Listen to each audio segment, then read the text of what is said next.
सुबह का समय था। छोटे लाल तालाब की ओर से दौड़ा चला आ रहा था। छोटे लाल ने हरिया के घर के नजदीक पहुंचकर चिल्लाते हुए कहा, अरे ओ हरिया, कहाँ मर गया?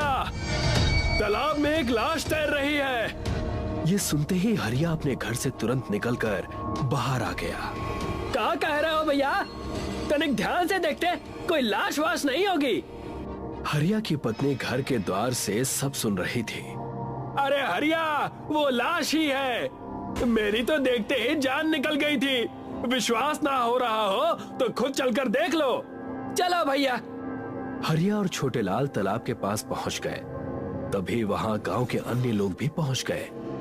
सबने मिलकर देखा तो तालाब में कहीं भी लाश नहीं थी। वहां पर गांव का मुखिया भी आया था। मुखिया ने छोटे लाल को बुलाकर उसके कान में कहा, तुझे जरूर कोई वहम हुआ होगा छोटे लाल, वहां कोई लाश नहीं है। लगता है तेरे दिमाग में वो घटना अभी भी बसी हुई है। उस घटना को भूल जा। छोटे लाल ने मुखिया की बात पर हाँ में सर हिला दिया। मुखिया ने इतना कहा ही था कि अचानक आसमान में काली घटा छा गई और देखते ही देखते बहुत तेज बारिश होने लगी। अरे छोटे लाल सही कह रहा था। वो देखो, तालाब के किनारे पेड़ के पास एक औरत की लाश पड़ी हुई है। जैसे ही उस व्यक्ति की बात मुखिया ने सुनी, मुखिया ने चिल्लाकर कहा, कहाँ है लाश? अरे वो देखो, पानी के बहाव में पेड़ पर आकर अटक गई है। जैसे ही मुखिया की नजर तालाब के किनारे पेड़ पर पड़ी तो उसने देखा वहां पर एक औरत की लाश पड़ी हुई थी। मगर अचानक उस लाश का चेहरा बदल गया। मुखिया अंदर तक कांप गया और देखते ही देखते कुछ ही देर में सभी गांव वालों की आंखों में दहशत दिखने लगी, क्योंकि जो भी व्यक्ति उस लाश को देख रहा था तो उसे देखते ही उन लोगों को अपने सगे संबंधियों के चेहरे नजर आ रहे थे। मुखिया और सभी गांव वाले डर से वहां से चले गए। आधी रात का वक्त था। छोटेलाल उसी लाश के बारे में सोचता हुआ लेटा ही था कि अचानक उसके माथे के ऊपर पानी की बूंदें टपकने लगी। अचानक उसके नथनों में किसी सड़ी हुई लाश की गंध टकराई। जैसे ही उसकी नजर छत पर गई, उसने देखा कमरे की छत पर एक औरत छिपकली की तरह चिपकी हुई थी। छोटेलाल की चीख सन्नाटे को चीर गई। दूसरे ही दिन छोटेलाल की लाश तालाब में तैरती हुई मिली। सब गांव वाले छोटेलाल की लाश को दहशत से देख रहे थे। छोटेलाल की पत्नी गुंजा रो रो कर कह रही थी, हाय रे, मैं विधवा हो गई। अब मेरे बच्चों का क्या होगा? कल ही तो अपने बच्चों को लेकर इनसे पूछकर मैं मायके गई थी। पुलिस वाले छोटेलाल की लाश तालाब से निकाल चुके थे। थानेदार ने गांव के मुखिया को बुलाकर कहा, मुझे खबर लगी, कल छोटेलाल ने इसी तालाब में एक लाश देखी थी। जी साहब, हम सब ने देखी थी। तो तुमने पुलिस को खबर क्यों नहीं दी? तुम तो इस गांव के मुखिया हो। क्योंकि वो लाश बड़ी अजीब थी थानेदार साहब। जो भी उस लाश को देख रहा था उसे उसमें अपने सगे संबंधी नजर आ रहे थे। बकवास मत करो। छोटेलाल की लाश को देखकर ऐसा लगता है जैसे कि इसको मारा कहीं और गया है और मारकर इसकी लाश तालाब में फेंक दी गई है। इसकी फटी हुई आंखें बता रही हैं कि इसने मरने से पहले कोई बहुत खौफनाक और नाकाबिले यकीन मंजर देखा हो। सब गांव वाले डर कर अपने घर की ओर चले गए। दूसरे दिन फिर उसी तालाब में गांव के एक और व्यक्ति की लाश मिली और उसकी भी आंखें फटी हुई थी। धीरे धीरे करके आए दिन रोज गांव के किसी ना किसी युवक की लाशें गांव के तालाब में मिलने लगी। पूरे गांव में दहशत का माहौल छा गया। मुखिया इन सब घटनाओं से बहुत डरा हुआ था। अचानक रात के वक्त उसके घर का किसी ने दरवाजा खटखटाया। मुखिया ने दरवाजा खोल दिया। सामने हरिया खड़ा हुआ था।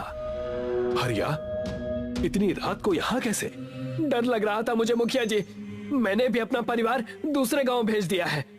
मेरी समझ में नहीं आ रहा है कि गांव के लोगों की हत्या कर कौन रहा है, और जितने लोगों की हत्याएं हुई हैं, वो सब मर्द थे। हत्याएं उसी दिन से हो रही है मुखिया जी, जिस दिन से मुझे तो लग रहा है कि ये सब वही कर रही है। बकवास मत कर हरिया, इससे आगे कुछ मत बोलना। गांव वालों ने कल एक तांत्रिक बाबा को भी बुलाया है। क्या आज रात मैं आपके घर पर सो जाऊं? ठीक है, मैंने भी अपनी पत्नी और बच्चों को गांव से बाहर भेज दिया है और मैं भी घर पर अकेला ही हूँ। हरिया और मुखिया चारपाई बिछाकर आंगन में लेट गए, मगर उनकी आंखों से नींद कोसों दूर थी। अचानक मुखिया के सर पर ऊपर से पानी की बूंदें टपकने लगी। मुखिया उठ गया और उसने हरिया की ओर देखकर कहा, हरिया, ये पानी कहाँ से आ रहा है? पानी तो मेरे ऊपर भी बहुत देर से टपक रहा है मुखिया जी, पर मैंने डर की वजह से आपको नहीं बताया।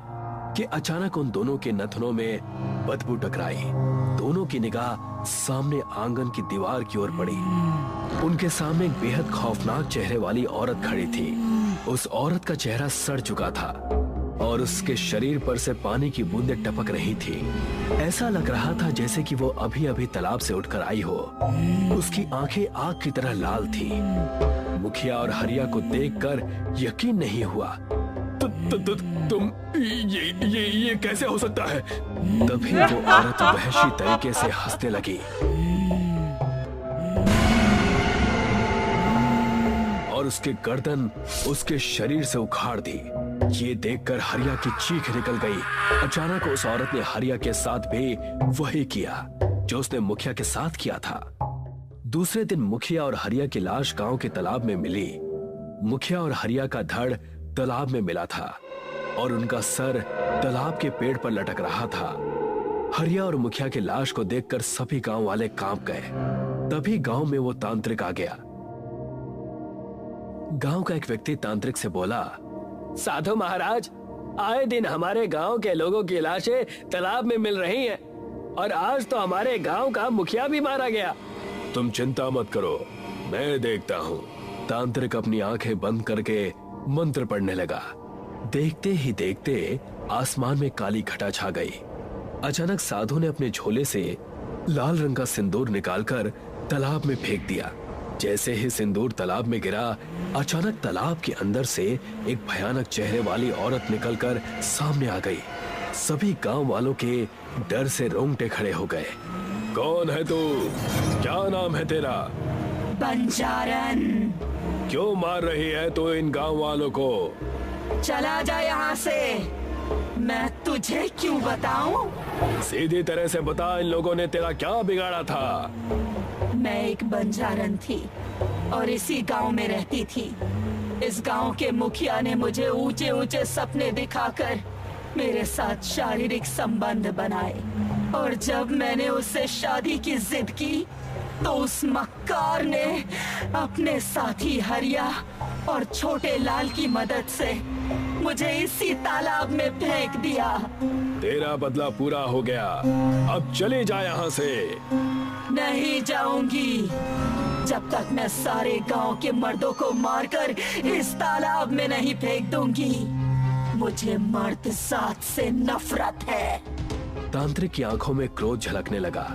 उसने अपनी झोली से एक मटकी निकाली और मंत्र पढ़कर जैसे ही उस मटकी की ओर फूंके, अचानक बंजारन की आत्मा बुरी तरह चीखने लगी और धुआं बन के मटकी के अंदर चली गई। तब जाकर सब गांव वालों ने राहत की सांस ली।